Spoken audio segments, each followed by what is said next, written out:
This conference will now be recorded. All right. Thank you so much for coming to the 2023 VAWA Emergency Transfer Plan training. This will be recorded. We do present this annually as directed by HUD to do that. And we make updates to the policy also annually. So this is always a evolving document. The first one was created in 2021, so it's been a couple of years since we made any big revisions to the policy. So a lot of it should seem familiar to you. All right, so let's go ahead and get started with what our agenda is for today. First, we're going to cover what is VAWA. And then we're going to talk about specifically the VAWA Emergency Transfer Plan and how that might apply to you, the programs that you're working in, and the clients that you're serving. And then we're going to go into any next steps. So first, what is VAWA? So VAWA is the Violence Against Women Act. It's existed for quite some time now. And specifically today, we're going to be talking about really kind of one part of VAWA. But really, it provides housing protections to people that have experienced any sort of domestic violence, sexual assault, stalking, and that experience is creating an issue where they might become homeless again. And so this really helps protect them and any subsidy that they have already received.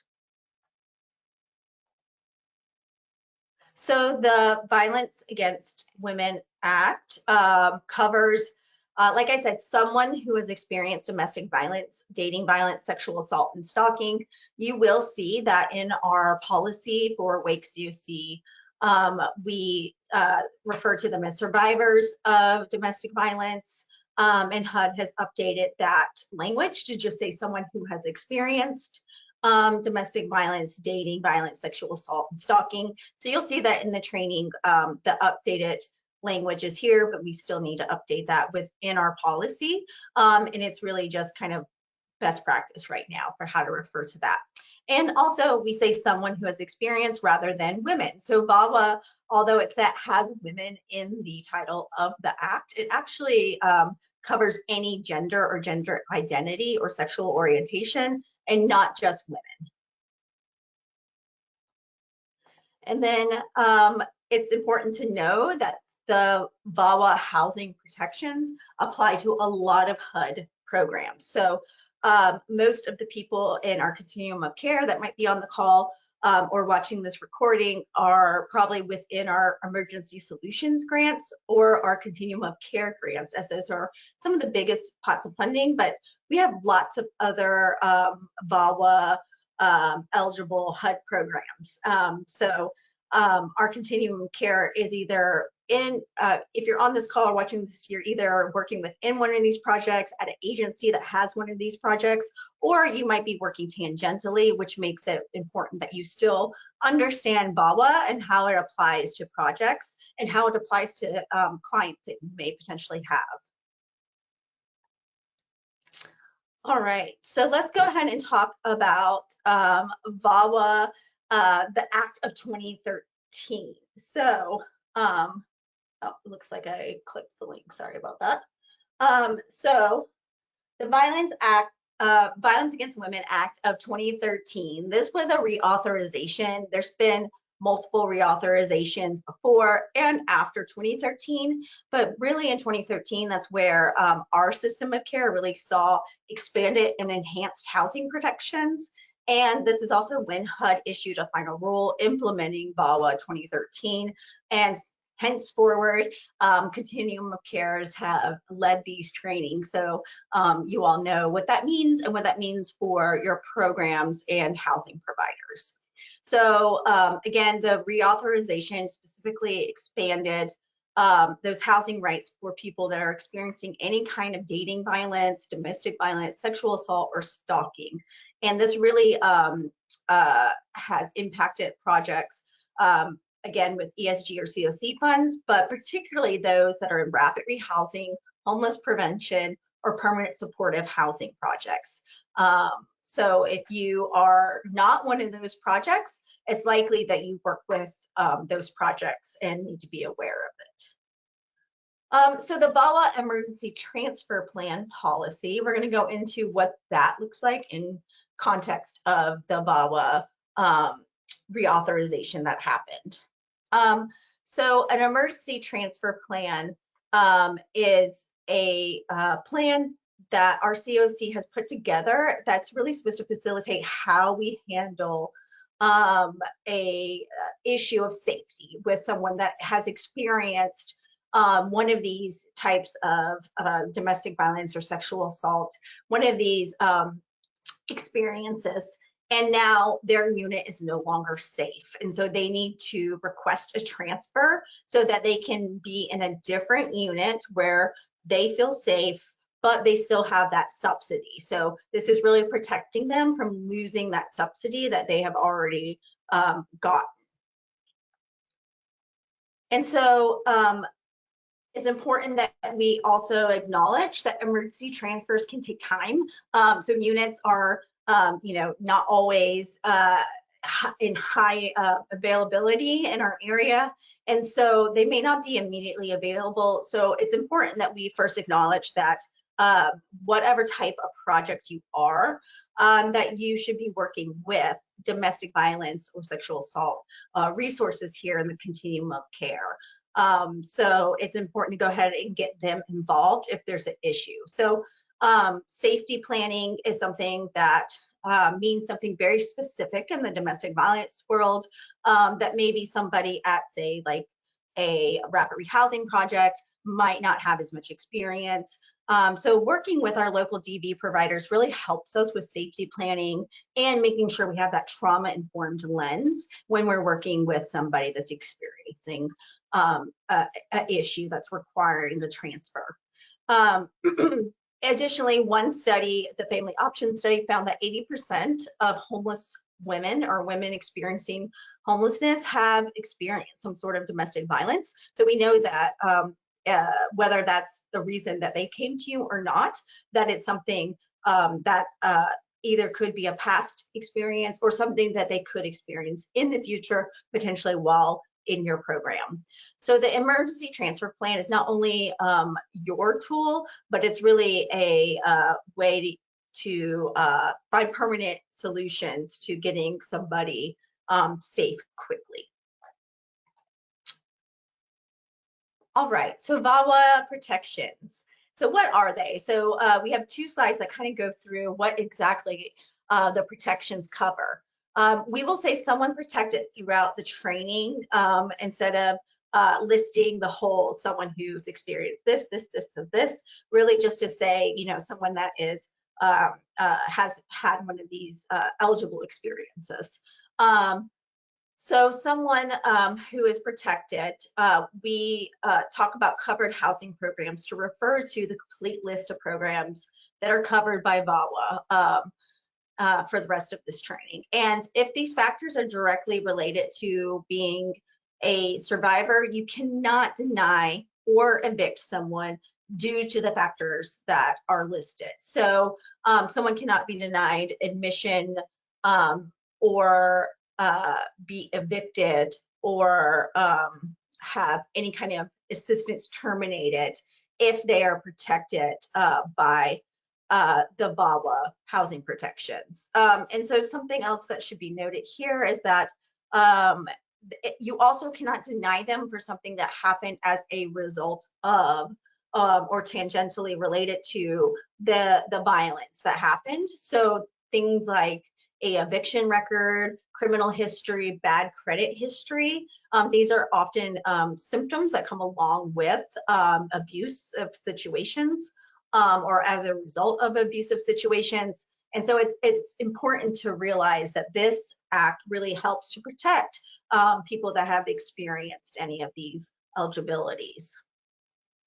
Also, the person does also have the option to stay in their current HUD subsidized housing unit. So if there has been criminal activity that's happened at that unit in the landlord, or if it's a tenant-based program, if you are saying that that person is not eligible. If there is a VAWA protection issue going on, then we're still going to allow that person still has that option to stay. So it's still a very housing first approach, really meant to protect that person. The person can also request an emergency transfer from the housing provider for safety reasons related to the violence, abuse, assault that was committed against them. But they also must be allowed to move with continued assistance if they choose to do that. So say the survivor has a Section 8 housing choice voucher, that voucher needs to go with them. All right, so we're going to talk about a few different things here. So internal, external transfer, and safe unit. So when we talk about an internal transfer, we're just talking about transferring them within our own single or scattered site property in which the tenant requests the transfer, residing in which the tenant requesting the transfer still is going to reside within that housing assistant project. An external emergency transfer refers to a tenant physically moving out of that property in which they live and moving from property A to property B. So this might mean that they have a completely different landlord, they might go to a different project, and so there's going to be a whole new application to go to property B. So internal transfers are usually a lot easier, a lot simpler. We're going to keep them, potentially with the same case manager. External transfers can be a little more complicated. And then a safe unit. When we talk about a safe unit, we always mean that the victim determines that the unit is safe. So that's not the case manager thinks that, but it's that the victim has identified that this is a safe unit for them to stay in, remain in, or to transfer to. So that might mean that we find a new unit that's available, they can take their voucher with them, but they determine that no, that's actually too close to so-and-so who knows so-and-so, that's not a safe place for me to be. That means that we continue to look for a safe unit for them and offer that option to someone else on the buying list. All right, so eligibility.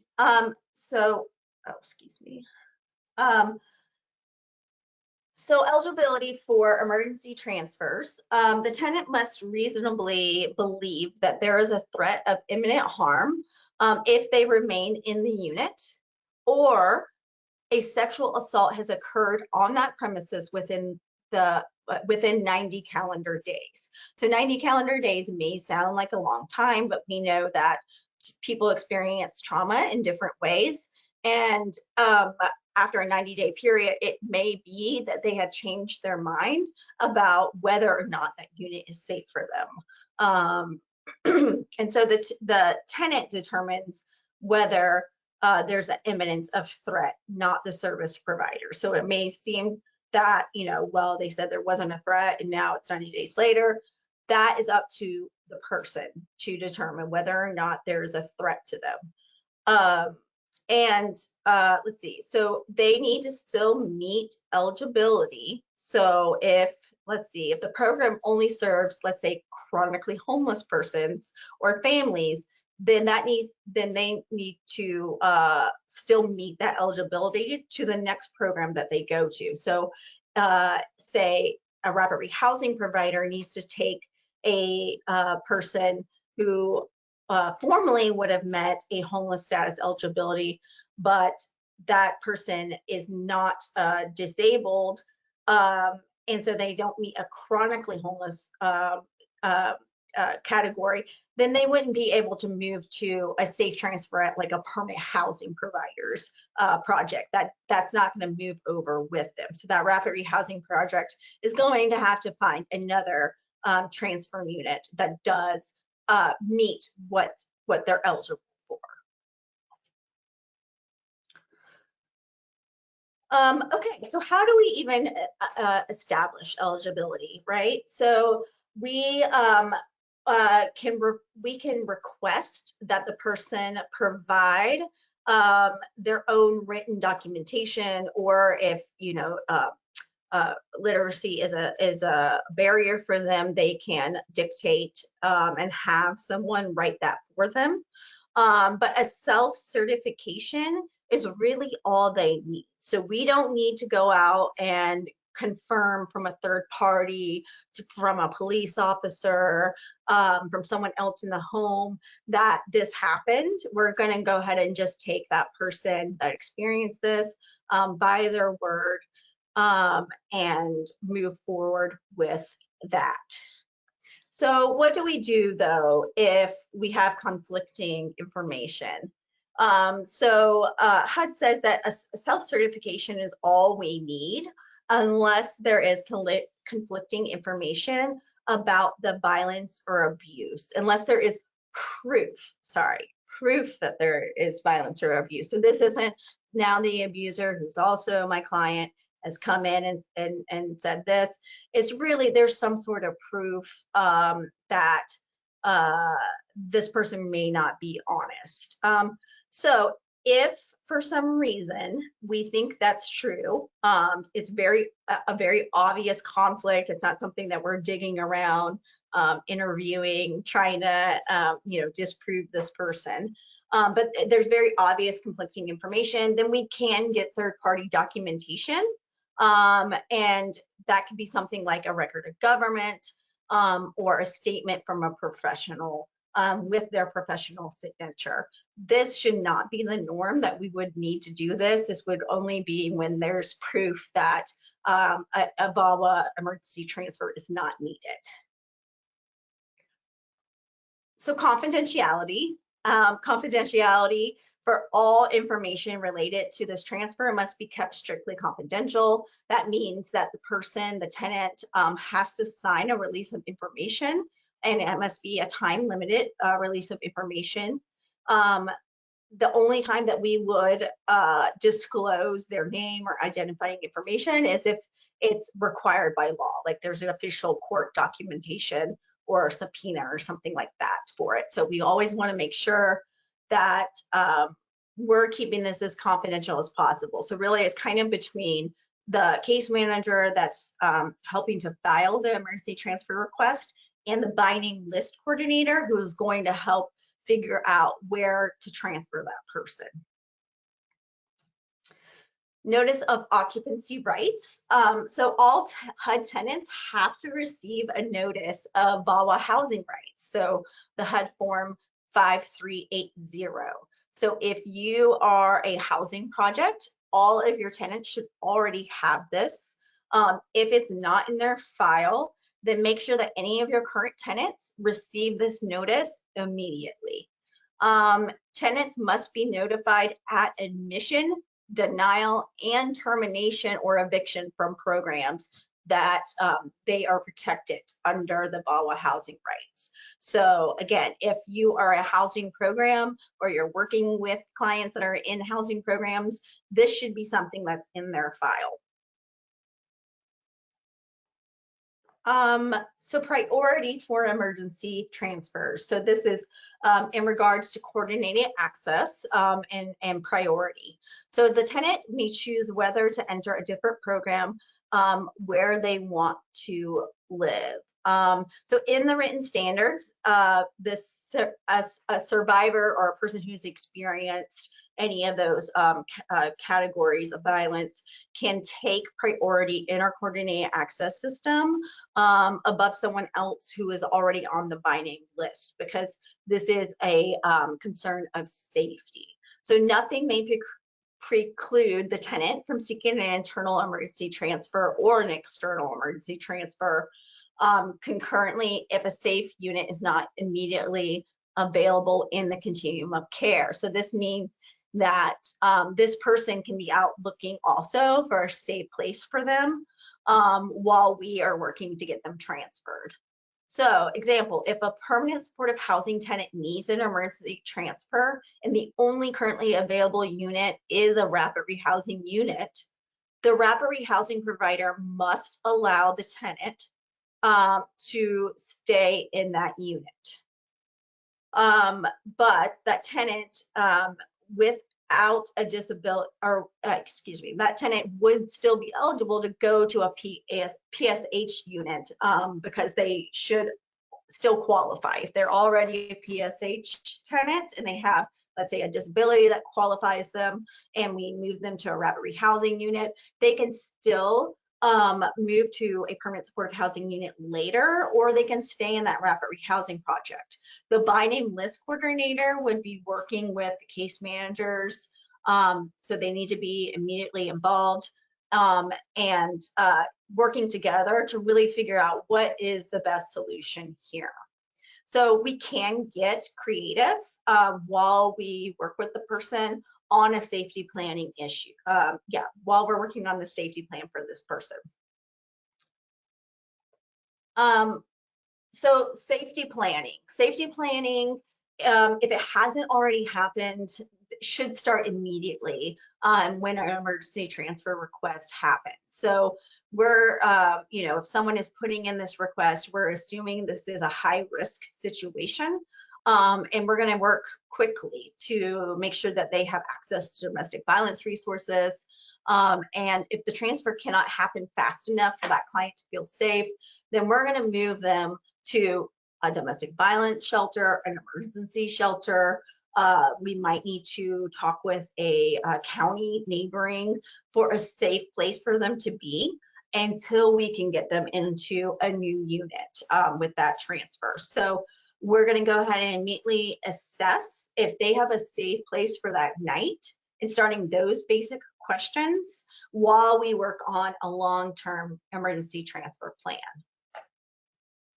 And again, the client can also be working towards trying to figure out what a safe unit looks like for them. All right, so lease bureaucration. So my favorite word to pronounce in front of a public audience is bureaucration, but really it just means a split lease. So this means if a person has co-signed a lease with somebody else, then they can bureaucrate or split that lease to allow the emergency transfer to happen. So that person can break it and leave, transfer somewhere else, or they can evict the perpetrator that is still there in the home. So if the perpetrator was a member of the household and they were the ones that carried that eligibility that made it a permanent supportive household, then the person who is requesting the bureaucration and the transfer would have 90 days, and they can also put in an extension to establish eligibility so they can find new housing with that voucher. So that's something to consider as well, is that sometimes we know that the perpetrator is also the person that held that chronically homeless status, and now the person that's requesting the transfer doesn't have that. So we need to figure out how can we bureaucrate that lease without violating the lease and safely put this person into a project that they do qualify for. So they do, again, have 90 days, plus they can file an extension to qualify for that. But if there isn't a qualification, they cannot carry with them that subsidy if, say, they don't have something that would make them eligible for another project. Okay, so leases, subleases, and occupancy agreements. For tenant-based programs, there must be a contract between the housing provider and the landlord in which the landlord agrees to uphold all VAWA protections, at least while receiving HUD assistance. So if you are working with someone and they have a lease and you're using HUD funds to pay a portion of that, or they have a voucher, they should have this signed. If they have a voucher, then they already do. Our public housing authorities have been doing this for quite some time, even before the CoC continuum of care systems have. So if they're working with a PHA, they should already have that, and this landlord should be used to it just being part of the paperwork. If not, then this might be something that you have to talk through. So emergency transfers are generally a rare thing, but this does need to be something that is included in that packet of information that you have when you work with a landlord that's working with one of your clients carrying a subsidy. Also, if this should probably be with the verification as well, but with the leases, if the lease has to be broken, you can use your HUD eligible funds to help pay for the broken lease. So if they're saying we're going to break the lease, but there's this amount of money, or you're not going to get the deposit back, that is eligible expenses. So don't let that deter you if you need to break a lease or split a lease. Those are HUD eligible funds. All right, so now we're going to move into what the Wake County steps are. So what we've talked about so far, it's all in our local plan as well, but that's kind of the federal mandates of what we need to have. And then here locally, this is what our continuum of care agreed would be our VAWA emergency transfer steps. They're pretty simple, at least on paper, what you should do. So the meat of today's presentation is really going to be in what is our transfer policy and how does it relate to the continuum of care. So again, this is survivors of any of those protected groups are protected, and it's really about sometimes life-saving measures that we can take to really ensure that that person gets relocated and moved into something safe for them without losing any of their housing assistance. All right, so emergency transfer steps. Okay, so the tenant comes to whoever, the case manager, program manager, and they're requesting an emergency transfer. So at that time, you're going to go ahead and establish eligibility. So pretty much that verbal, I need a transfer, that's pretty much it. There is that self-statement form that's in our addendum that they can fill out as well to have in that paperwork. So then the next thing is that housing provider is going to notify the binding list coordinator that they are going to carry out an emergency transfer.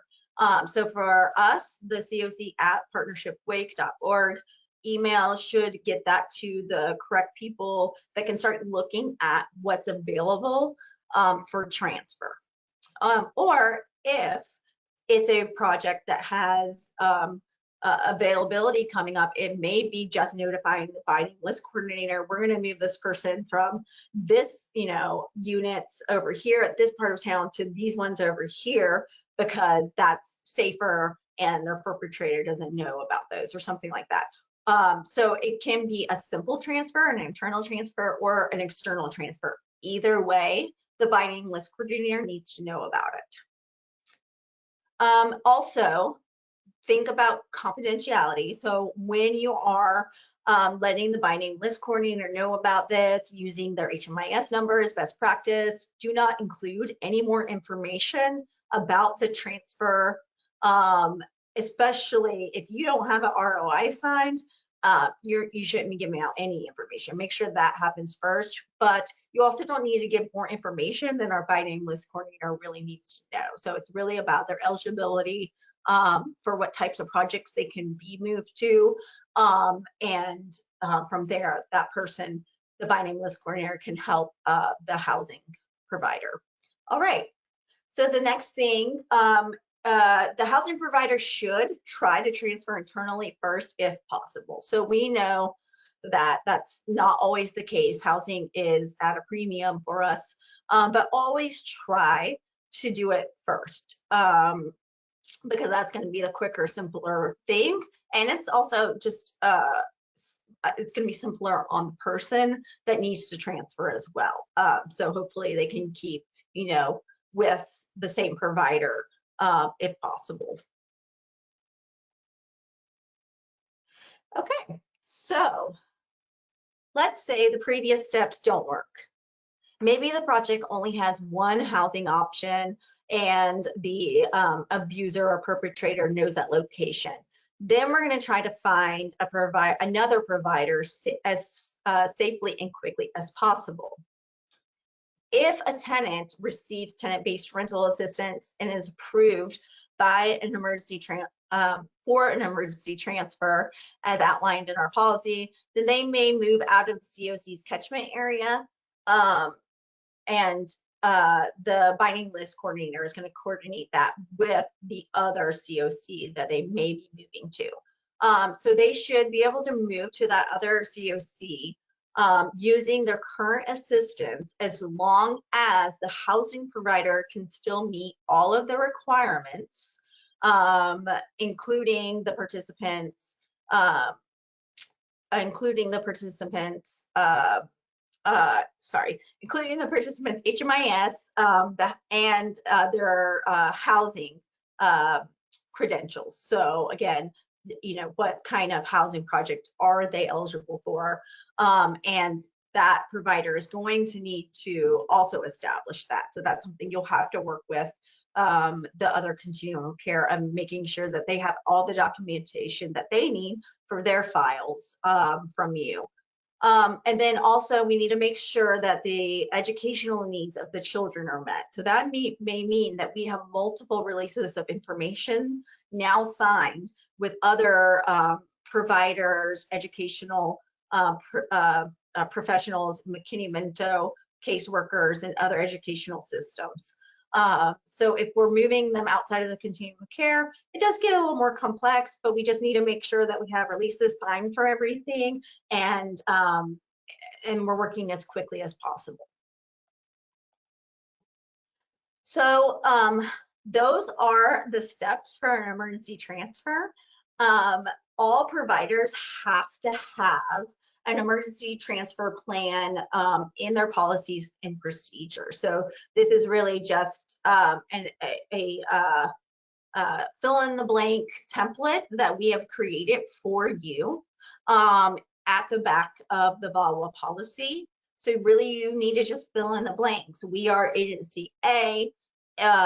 If someone requests a transfer, we're going to work with our local Interact.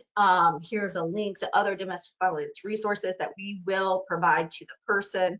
So it's a very easy form for you to fill out about what your organization, your housing program will do if an emergency transfer plan happens. So this should already be something that's in place with your agency. Although I know we did get some new funded organizations that maybe haven't gotten this in their policies and procedures yet, so make sure that you do that. Again, that's in the addendum, or excuse me, the appendix of the CoC emergency transfer plan, and I can put that link in the chat again if anyone new has joined. All right, and so if you don't already have that, make sure you have that in place, because that will be something that if you were to be monitored, that they would ask about. So for record keeping, all records of the emergency transfer plan, or excuse me, request, whether they were fulfilled or not, have to be kept for 3 years. Okay. So we are at the end here. I'm going to go ahead and move to next steps real quick, and then we'll go to questions. So next steps, make sure that you go ahead and review your policies and procedures, and that they align with the CoC's policy. So the VAWA emergency transfer plan policy with the filled out template, make sure that's in your policies and procedures. So that is something that I've noticed in some applications that I've seen, where they'll have just downloaded what we have from the wakecoc.org website and put it in their policies and procedures, which is great, but they didn't actually fill out the fillable form. So make sure that you do that part, because that's really a full plan. We're going to work with these organizations. This is what we'll do. Make it so that it actually relates to what you're doing day in, day out. Incorporate into your intake packet and any kind of program materials that the client can access about the program. So make sure that when you are doing an intake with the person that you're sharing this with them. So this should be something that they know is available for them, so that they don't, you know, in a state of crisis, move out of a unit that they could have actually like saved that voucher or that subsidy for. So make sure people know that this is a resource, and make sure your staff know. So this training is mandatory for a lot of our programs. So that means that your program staff has to watch this training. So make sure that you're sharing this recording, that you're going over the policy with staff. When you're onboarding new staff, this should be part of your onboarding checklist with them, that they know what the policy is, that they understand it, and they know what to do if something like this comes up. All right, so let's go to questions. And I don't think there's anything in chat. So I will say that the VAWA emergency transfer plan is something that our continuum of care can always revisit and add to if we decide that. So as we start to look at like our coordinating access system and how we might want to rethink or reimagine what that could look like in our continuum of care, it might be a good idea for us to revisit this policy again, like in the third quarter of 2023, to see if there's anything else that we want to incorporate into this plan. So this is something that is a living, breathing document. Although it tends to have the same bones year after year, we can always expand upon what's in here. So it's really meant to just kind of guide us in a direction, but it's not the end. So we can always decide that we want to add more in what our continuum of care does when this happens. All right. So